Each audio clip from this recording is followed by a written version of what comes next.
విజయవాడ ఇంద్రకీలాద్రిపై వెలసిన కనకదుర్గమ్మ వారు శరన్నవరాత్రి మహోత్సవాల్లో విజయదశమి రోజున శ్రీరాజరాజేశ్వరీ దేవిగా దర్శనమిస్తారు. ఆమె సకల భువన బ్రహ్మాండాలకు అధిదేవత.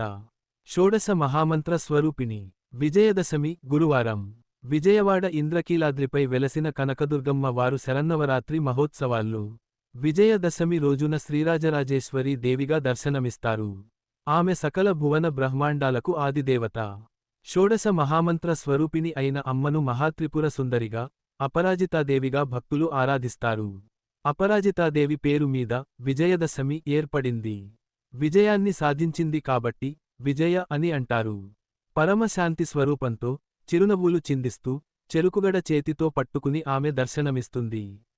మణిద్వీపంలో శ్రీపురంలో నివాసం ఉండే ఆమెను చింతామణిగానూ పిలుస్తారు. పరమేశ్వరుడి అంకం ఆసనంగా ఇచ్ఛ, జ్ఞాన, క్రియాశక్తులను భక్తులకు ఆమె అనుగ్రహిస్తుంది. యోగమూర్తిగా మానవ చైతన్యాన్ని ఉద్దీపనం చేస్తుంది. అనంత శక్తి స్వరూపమైన శ్రీ చక్రానికి అధిష్టాన దేవత అయిన శ్రీ రాజరాజేశ్వరీ దేవిని పూజిస్తే సమస్త శక్తులూ సమకూరుతాయని, మనసారా కొలిస్తే బ్రహ్మజ్ఞానాన్ని ఆమె కలుగజేస్తుందని నమ్మిక. దసరా ఉత్సవాల సంపూర్ణ పుణ్యాన్ని భక్తులందరికీ అందించే చల్లని తల్లి దుర్గమ్మను రాజరాజేశ్వరీ దేవి అలంకారంలో దర్శిస్తే సకల శుభాలు, విజయాలు లభిస్తాయన్నది భక్తుల విశ్వాసం. అమ్మవారిని ఎరుపు రంగు గాజులతో అలంకరించి కుంకుమార్చన చేయడం శ్రేష్టం.